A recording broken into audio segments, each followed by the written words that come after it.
Filosofi pendidikan. Topik 2. Demonstrasi kontekstual.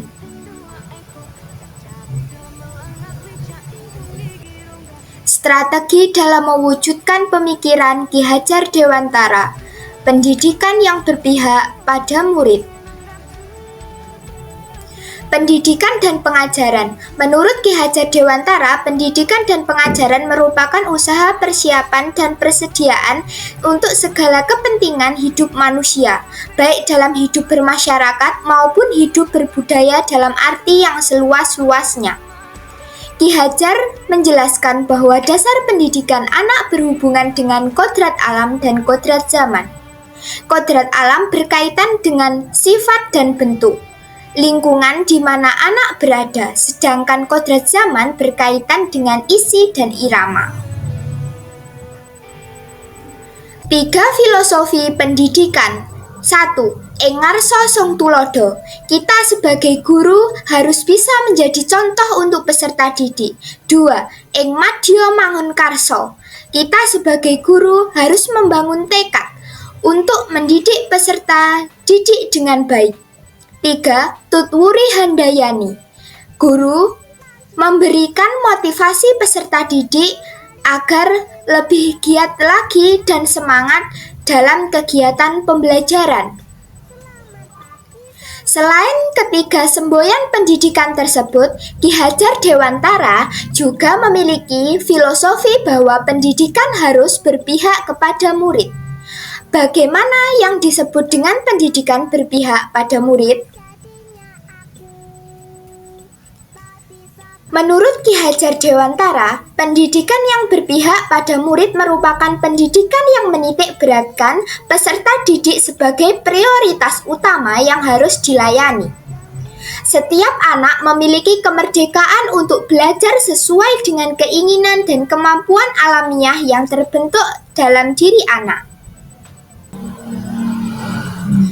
Pendidikan yang berpihak pada murid yaitu pendidikan yang berpusat kepada peserta didik itu sendiri.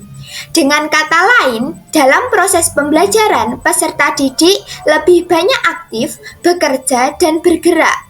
Peserta didik bukanlah sebuah objek yang hanya menerima saja, tetapi peserta didik merupakan subjek yang bergerak aktif. Guru berfungsi sebagai fasilitator dalam kegiatan pembelajaran. Peserta didik juga dapat berkembang sesuai dengan potensi yang dimilikinya, sehingga guru tidak lagi mengharapkan atau memaksakan semua peserta didik untuk memiliki kemampuan di bidang yang sama. Karakteristik pembelajaran yang berpihak pada anak, yaitu pembelajaran yang memerdekakan peserta didik. 2. Mengembangkan bakat dan minat peserta didik.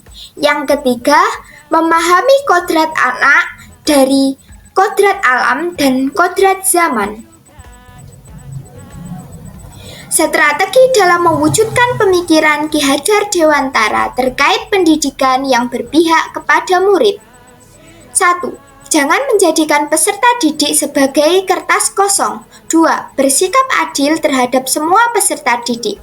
Yang ketiga, memberikan kesempatan peserta didik untuk berpendapat, membangun pemahamannya sendiri. Yang keempat, melaksanakan pendidikan yang memperhatikan karakteristik dan latar belakang peserta didik. 5. Melaksanakan pendidikan yang tidak hanya menekankan pada kognitif tetapi juga afektif dan psikomotorik. Selanjutnya, 6. Melaksanakan pendidikan yang holistik dan seimbang dalam mengembangkan cipta, rasa, dan karsa murid. 7. Memberikan kemampuan kepada peserta didik untuk bekerja sama dengan tim ataupun kelompok supaya dapat mengembangkan kompetensi sosialnya. 8. Melaksanakan pendidikan dan pengajaran yang sesuai dengan konteks lingkungan alam dan zaman. 9. Melaksanakan pendidikan dan pengajaran yang sesuai dengan konteks sosiokultur peserta didik. 10. Melaksanakan pendidikan dan pengajaran sesuai dengan fase perkembangan peserta didik berdasarkan usianya. 11. Memberikan penugasan dengan membebaskan peserta didik memilih bentuk laporan hasil penugasannya sesuai dengan kreativitas peserta didik.